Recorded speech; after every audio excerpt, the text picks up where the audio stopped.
Hello and namaste. Welcome everyone to e-Samvaad 2020, a two-day national youth conference organized by the Model Governance Foundation under the aegis of Alexis Group. This is the third edition of the conference, but the first online edition that we are doing. The conference includes various events like paper presentations, workshops, guest presentations, and group discussions, and interactive lectures like this. We wish to engage young people in a meaningful discussion and conversation aimed at making India an inclusively developed country. Samvad is a platform where distinguished luminaries from the fields politics, business, academia, entertainment, journalism, and sports come together and share the stage with leaders of tomorrow, that is you, engaging them in a dialogue while motivating them to reach out to their paramount potential in pursuit of solutions to challenge the challenges that besiege the world. It aims to foster leadership qualities among students and young professionals like you by opening a cross cultural dialogue on issues of national and international relevance. Let me also take this opportunity to tell you a little bit about the organizers. Model Governance Foundation is a non-partisan, non-profit, and non-political organization working for good governance, smart governance, national integration, and communal harmony. Its key areas of intervention are administrative reforms, legal awareness, public policy, and women empowerment. Under the Alexis Group, under the aegis of whom this event is being organized, is India's leading federation of youth organizations bound by the common motto of passion for excellence. Our diversified interest sectors include business and startup advisory, communications, consultancy, education, entertainment, healthcare, publications, service, and welfare. We have 6 member organizations, namely Alexis Society, Alexis Foundation, Model Governance Foundation, Adrit Foundation, Agrashar Foundation, and Advik Foundation. If you want to know more about us, please visit us at alexis.in. And for the Samvad sessions, you can log in to samvad.co. I have a special guest today for this session, and that is Dr. Malancha Chakrabarty. She is a fellow of Observer Research Foundation, and Dr. Malancha Chakrabarty is a fellow with the Climate Change and Development Initiative. Her research interests encompass issues related to economic and social development in Africa and India, and the links between climate change, agriculture, and food security. She is currently working on a project which explores India's trade, investment, and development cooperation with African countries. Dr. Chakrabarty is published widely in international journals like the Review of African Political Economy and the World Review of Political Economy. She is also a regular contributor to newspapers such as Asian Age and DNA. She is a PhD in economics from Center of Economic Studies and Planning at Jawaharlal Nehru University, and her expertise lies in economic diplomacy, trade and economic development, and nutrition and food security. Dr. Chakrabarty, a very warm welcome to you in our Samvad session. Thank you for joining us. It's a pleasure and a privilege to have you with us. Thank you so much. So let me quickly, without much further ado, let me quickly move into the first question. So this dialogue is about agriculture and food security.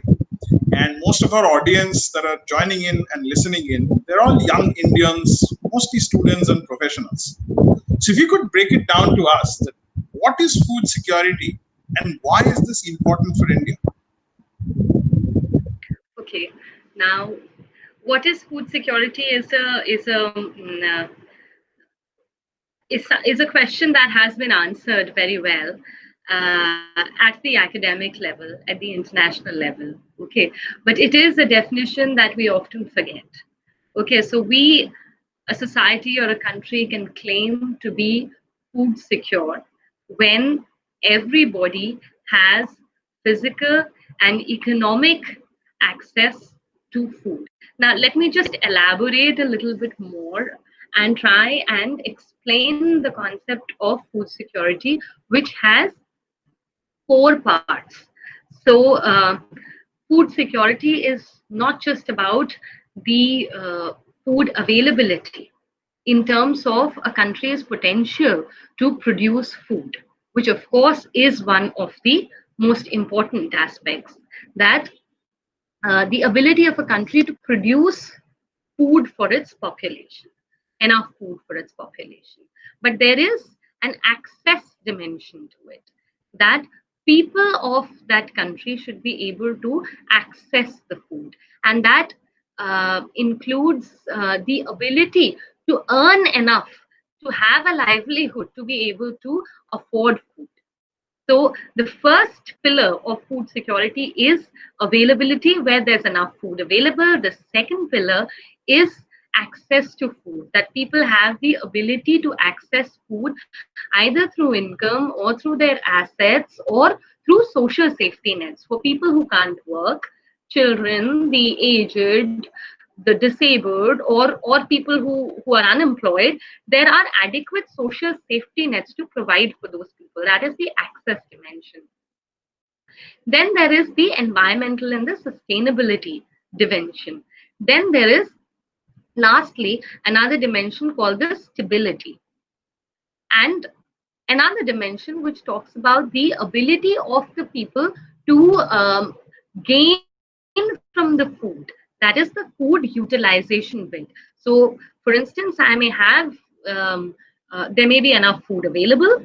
I may have the physical and economic access to food. I may be able to afford food, but the food that I eat, I'm not able to gain anything out of it. I'm not able to utilize it. So, food utilization, because I'm sick, because there is something in the quality itself of the food whereby the my ability to take the nutrition out of the food is severely impaired. So in very layman's language, I've tried to explain that food security is not a very simple concept which is only about being able to grow crops. It is a very big and complex problem, and I hope we're going to come to detailed issues of why food security. I mean, even despite the huge progress that India has made in food security, it continues to be a very serious and difficult issue for India even now.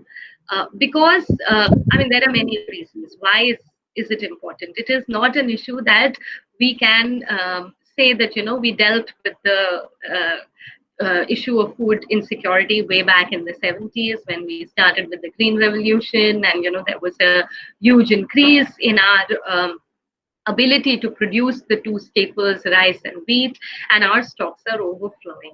We cannot say that. We also realize that India as a country, despite 2 decades of very high growth rate, has been a country which is also infamous for the very poor performance um, in hunger parameters. Our ranking in the global hunger index has been way poorer than much smaller countries. And even countries in our neighborhood, which are very small, countries like Nepal, for instance, do better than us. So we have a huge population, and in that huge population is also comprised of very many people who are insecure in their livelihoods, who do not earn adequately, and a very large proportion of the population continues to be undernourished. So you are still looking at a country where about 40% of the children are undernourished. So I would say that this is the most important issue for India. So let me take this opportunity to actually dive deeper into that. As you said, I mean, it's been 40 years since we've had our first green revolution, and you're saying that lots of smaller countries who are neighboring countries, they have probably done better than us in food security.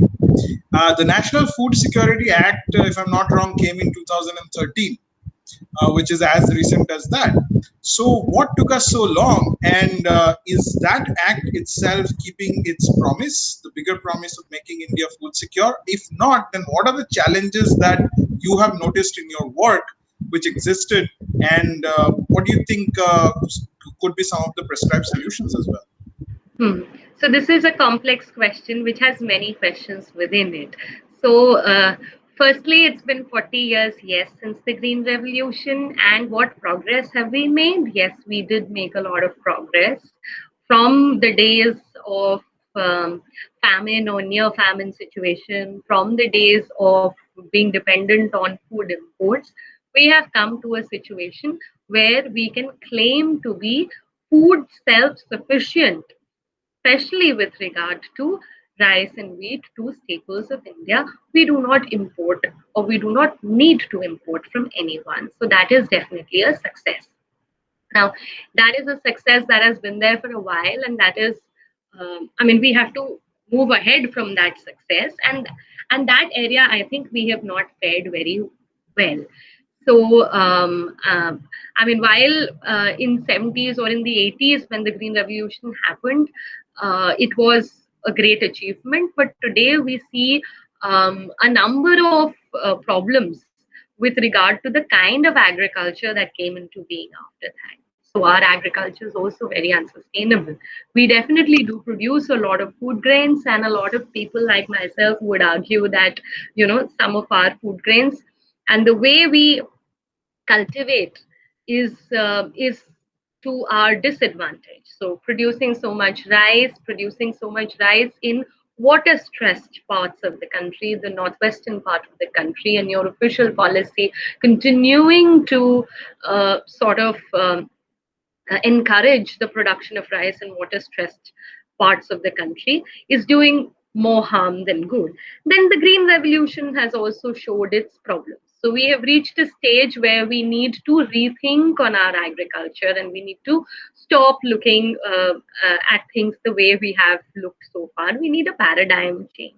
Now, with regard to your point on why smaller countries have done well, now there is a little bit of a um, I mean, that's a very that's the kind of question that would come into the minds of every citizen of India. That why do we perform so badly? So these are the issues where governance and policy issues come into being. So a lot of smaller countries, like I mean, some of them very poor. They do not produce as much rice or wheat as we do. I mean, they probably produce less than 1/10 or 1/20th of how much we produce. So it is, which is why I took so much time in trying to explain and get across the concept of food security. And the global hunger index is a hunger index. It is not a food security index, so to say. So it just tries to look at hunger of the population. And our failure at this point of time, and even within the pandemic, has been that we have the food, but people don't have it. I mean, to my non-economist friends and to people who don't work on the policy side, this sounds not only unfortunate, but cruel. And had it not been so unfortunate, it's funny. You have it, but you don't have it. There are, your Food Corporation of India has stocks of food grains, but the people go hungry, which is why the attention to the access aspect of food security is something that I try to drive home wherever I'm trying to talk to anyone. So that is where we have a fundamental uh, failure or flaw in the system. So the ability of people to access food.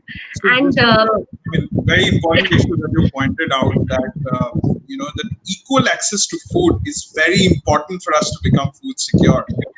And the fact that you mentioned the pandemic, and in the pandemic the situations that have come, which is despite of having production, the logistics and the sort of the supply chain has been disrupted so much that it's not being able to reach, the last mile delivery is not being able to be possible.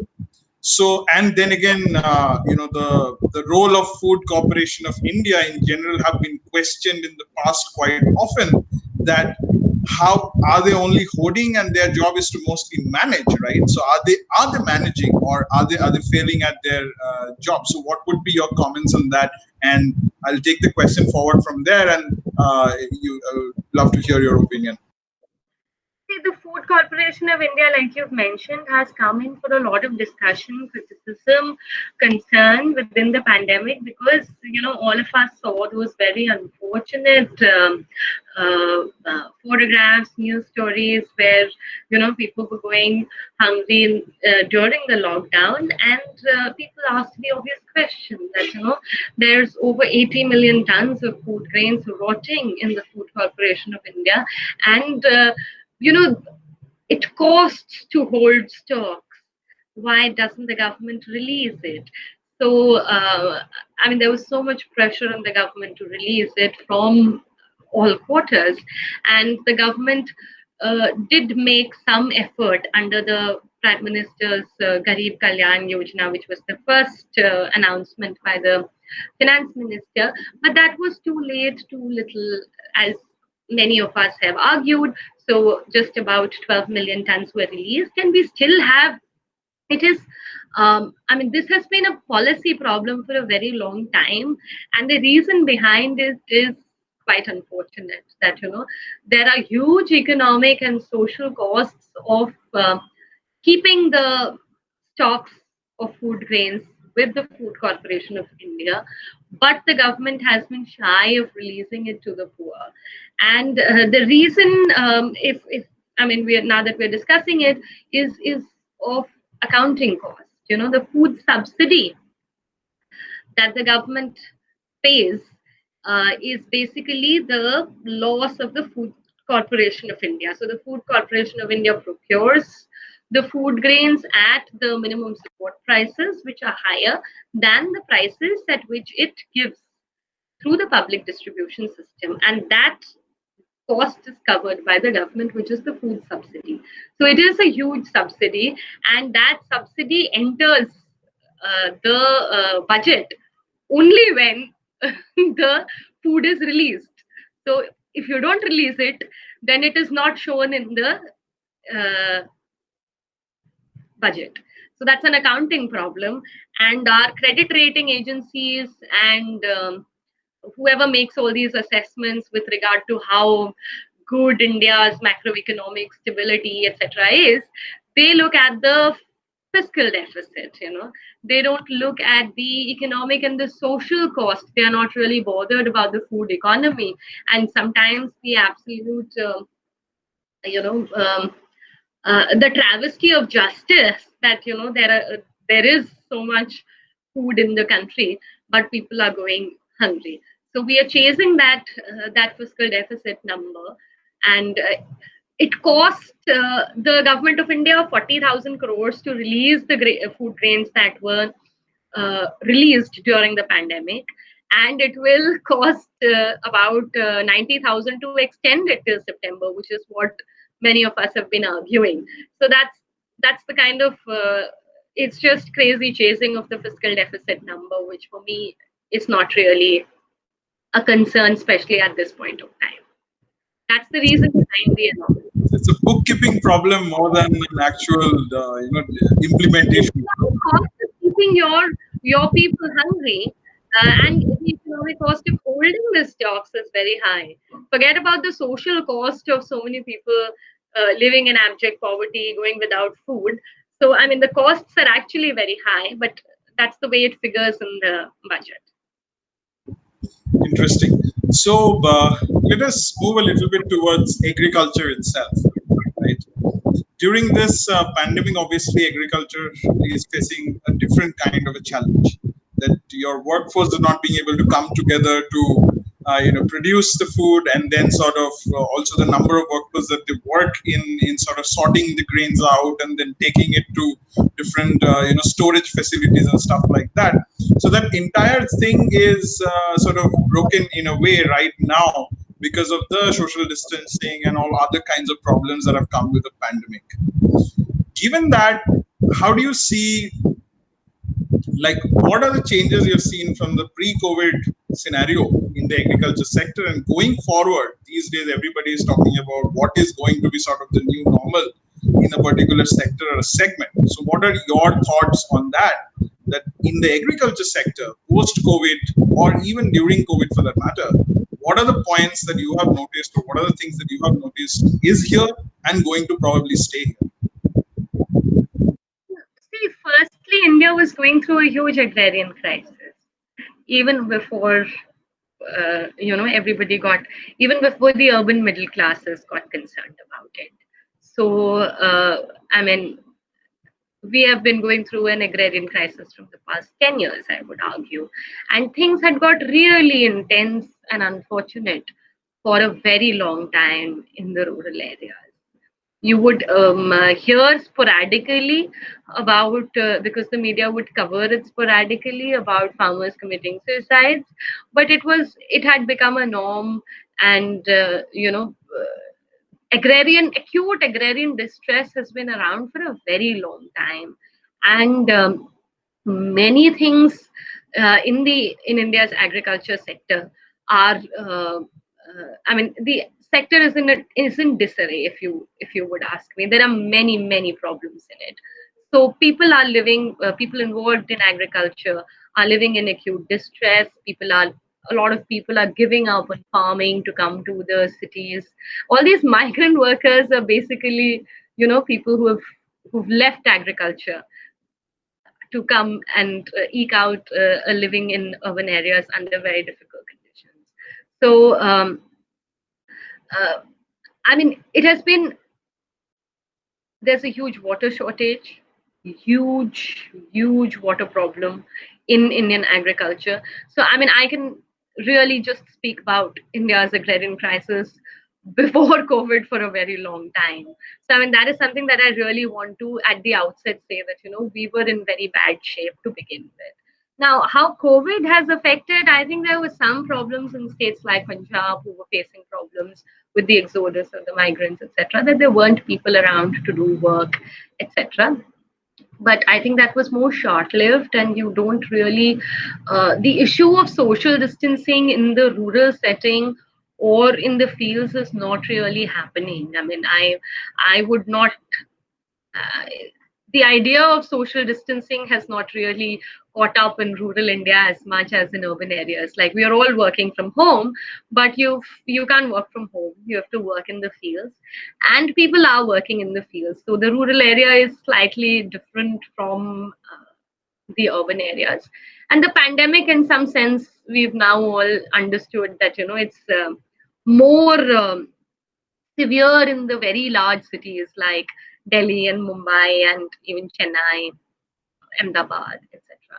So, and what you are saying was perhaps more valid during the lockdown, but I think after all the restrictions have been lifted, it is, in terms of harvesting, etc., we've managed somewhat. But a lot of other issues have happened. It's not just the pandemic. The locusts have destroyed a lot of crops. So we are in, I mean, this year has been very bad to begin with.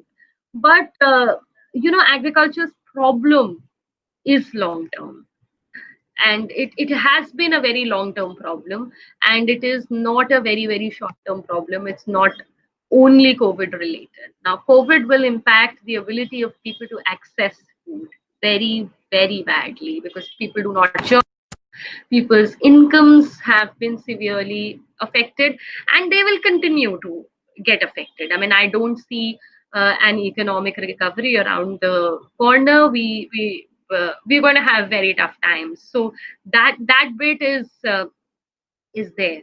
But with regard to the agriculture sector, I think there are deep-seated flaws which would require very intense reforms, and we have not seen that. We need a paradigm shift in the way we cultivate, what we cultivate, as to why we cultivate rice so much in certain parts of the country, where in a situation where you see that your water wells are drying up, I mean, you have very severe droughts. You have, that climate change is going to make you even more water stressed in the future. You're already very water stressed. We are not changing track.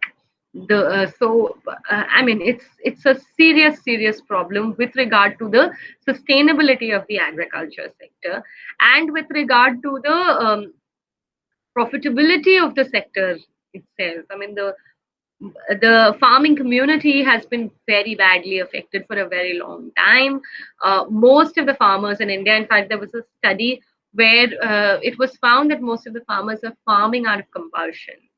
They are in that sector because they can't find jobs in any other sector. So this was a sector which had been in crisis even before COVID came and affected us sitting in the urban areas. And it will require very deep seated changes in the way we cultivate, what we cultivate, what kind of incentives do we give to the farmers.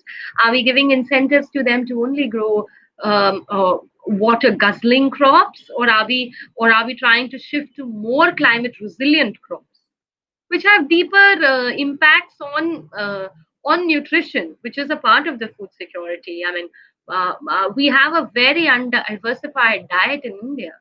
We consume these one or two cereals, which is why we are short of severely. Most of us are short of micronutrients, even people who afford food. So we should move to some of these other cereals which are much more nutritious, which require much less much less water to cultivate, and which uh, are much more climate resilient, which are typically dubbed as coarse grains. But they're nutritious cereals. We need to shift to other cereals. We need to shift to other kinds of foods. We need to have more pulses, not only in our diet, but we need to grow more pulses, because growing pulses will itself uh, do much less harm to your soil and to your other things. So great. I think you sort of told us about important challenges that are sort of there in the sector, and it's been long been there. And one of the suggestions that you also suggested is that cultivating pulses could be one of the ways to deal with it. So if I am to ask you for a blueprint that to make India self-reliant in the segment of food security and agriculture, what are the things that you think we should do? What would be some of the areas of priority? I think the first aspect would be to not speak, according to me, in the same terms that we used to speak in the 60s and the 70s. What is self reliance? Self reliance, does it mean that, you don't have to import, you don't need food aid, you don't need it anymore, but try and become a truly food secure nation? And that would require a lot of ministries to come together. That would require a lot of people to come together, different disciplines to come together. That is when you would have nutritionists alongside economists, alongside sociologists, alongside, and that would be true. Uh, True progressive policy making, I would say, if we try to become a food secure nation, because you can't have food security without livelihood security. So people need to have some kind of something to fall back on, which is why we had always advocated for something like the National Rural Employment Guarantee, which has again proven to be uh, so handy, in the middle of a pandemic where where everybody, the poor people, are in so much distress. Increased allocation and Narega has come in as a great boon to so many of the migrants who've gone back to the villages and found jobs there. So it is allowing people to survive in the rural areas. Some people to survive, I wouldn't say everybody. So we need something like that even in the urban areas for the urban poor, to have some kind of an employment guarantee in urban areas. Without livelihoods, you can't think about food security without livelihoods, and you have to think beyond grains. And I think that is something that we have not done. For when the idea of food security, when we still think rice and wheat when we think of food security. It's not that. I mean, food security is also about hand washing, because if you have infectious diseases, then your ability to gain from the food, to draw nutrition from the food, is severely affected. Food security is also about the heat destroying the nutritional quality of the food that is produced. So you may have a lot of wheat or rice, but the nutritional value of those crops itself is reduced because of climate change. So we need a much more, um, uh, a much deeper thought and action, particularly action, with regard to making the country food secure, and having a hunger-free India has to become a political goal. And the National Food Security Act was uh, an a very important step towards that direction. But I would say a lot of things that one had hoped for were not achieved, and the implementation has been quite poor. And now I think the current government is also trying to reduce the coverage from 70% to 20%. There were efforts, I wouldn't say efforts, there was some talk, the economic survey did mention, but now we are in a different kind of a situation. You know, the pandemic created a different kind of situation. So the government did come and hurriedly announce a few things to help people. So I don't see the coverage being reduced under the current circumstances. But whatever was announced was till June. So whatever was announced in the economic package that the government of India came up with, the COVID economic package was only up to June. So things are, whatever little it was, it's over by this month. So it is over. The pandemic is not over. The jobs are not restored. Incomes are not restored. But whatever little had been offered uh, sort of gets over. So I hope it's extended for the next 3 months. But we have tough times ahead, and I think it's a shame that we have the food stocks and our people continue to go hungry. So it has to be a multi-pronged approach to make India food secure. So as you said, I mean, we obviously need a larger ambit of thinking when it comes to food security and agriculture as a domain, and we need to bring people from multiple disciplines together to sort of achieve the right kind of policy that would probably make that happen. Now, a lot of young Indians are joining in and listening into this session, and they are mostly students, entrepreneurs, professionals from various backgrounds. How do you think they can contribute to the sector, and what are the some ways that they can actually make some impact? I think young people through their energies can bring hope back. I think that is something that all of us need very badly in these tough times. We need hope to come back, and we need hope to come back for a hunger-free India.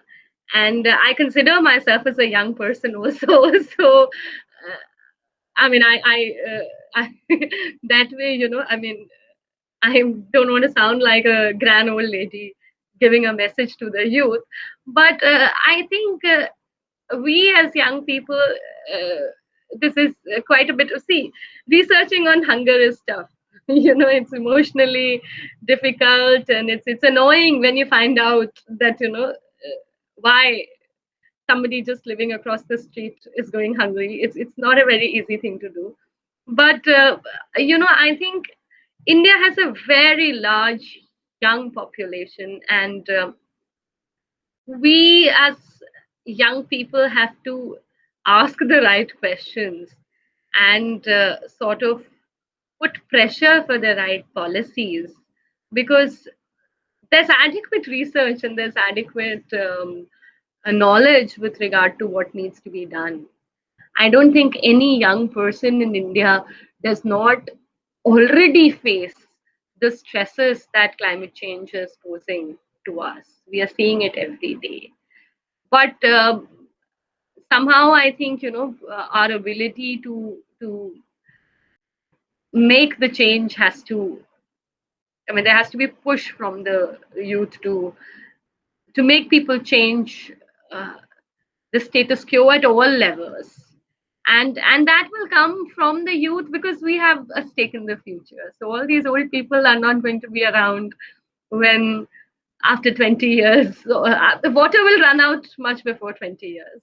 So when the water runs out, the air is already polluted. We are actually near apocalypse, so we better we have very tough times ahead. So my wish and hope is that young people get together and prove that collective action can bring better times and help us sail through the crisis, because we are really in very bad times. The next 5 years at least will be very tough. The economy is going to be in a bad shape. It's not going to improve as soon as some of our political leaders would want us to believe. So many of the young people will face, some people who are much younger than me, people who are in their early 20s, will find it very difficult to get jobs, even with good university degrees. And life is going to be very hard for the poor. So we have tough times ahead, but I think collective action and collective strength can help us sail through. Nothing is impossible, if people get together and try and. But lifestyle changes will have to happen. Very, very severe lifestyle changes. The kind of life that we think that we we will keep torturing the nature to fulfill our a section of the population will keep oppressing nature to continue living a very rich lifestyle. I think that is something that all of us will have to embrace. We'll have to embrace sustainable lifestyles, and we'll have to agree to a common goal uh, of having an India where everybody has access to nutritious, good food in adequate quantities. So that will have to come. The political will come from the will of the people. That's really well said. I mean, so collective effort and hope is what is going to hopefully drive us. And as you said, that people, will of the people should be the political will as well. So hopefully, the young people will take action and create more resonating voices, which will then resonate in the right, areas where then the sort of inspires or actually influences the politicians to take the right direction for the country. So my next question is going to be that to sum it up, in so what would be your top three suggestions or key points that would help us make self-reliant in the segment of agriculture and food security? So if you just have to give like 3 points, three key areas that India should focus on, what would they be? Firstly, something that I and many other people have been arguing for a long time, that we'll have to rework our procurement system, which is heavily biased towards two crops, and it encourages very, very unsustainable production of crops, particularly rice. It is actually criminal to produce so much rice so unsustainably in the northwestern part of the country, which is so water stressed. We need to stop doing that. And there has to be a massive change in the pattern in the way we produce crops. We need to produce crops in a much more sustainable manner. Our crop yields have stagnated for a very long time.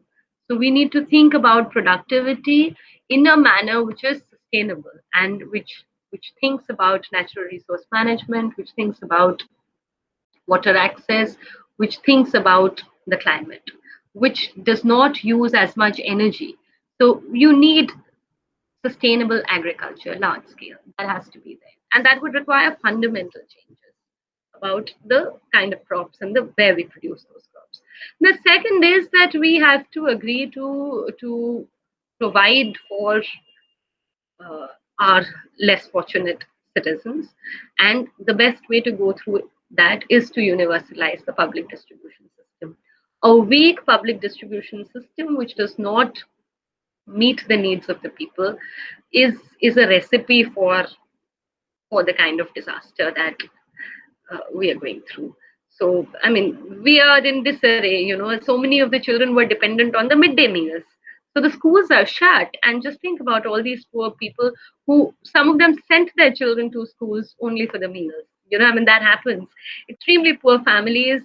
It is a very hard choice, whether they should send the child to work or they should send the child to the school. So the midday meal was a very good incentive for all these poor people to send their children to the school. So the schools are shut and we don't know when they're opening. And so many of the children who depended on a nutritious diet from the school have suddenly find themselves, their parents have lost jobs, their schools are shut. So life is really tough.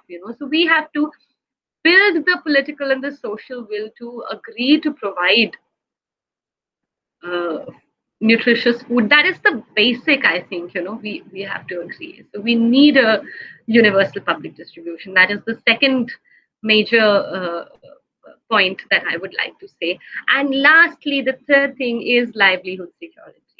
You will see, even in urban areas, that there will be very limited job opportunities for even the educated, very highly qualified people. We are in a world of very high technology dependence. You have artificial intelligence, you have technology which is completely replacing so many jobs. And you have a very poor economic situation globally. We are going through very bad times. So jobs will be a very serious issue. So livelihood security is something that we would really need to think about. Without that, nobody will be able to access. Thank you for those pointers. Now, let me ask you a different question. I mean, let's look ahead to the future. All right. So, most of the segments in India, there are lots of startups these days who are actually solving really important problems that those sectors faces. So, I mean, today there could be many entrepreneurs who are joining in this session. So, is there any particular set of challenges that you would like to say that this sector has, which they need to solve using technology, using supply chain or other kind of ideas that they might have? So, if you have to, being an expert in this segment, if you have to tell them that, okay, I think these are some of the challenges that really needs to be solved.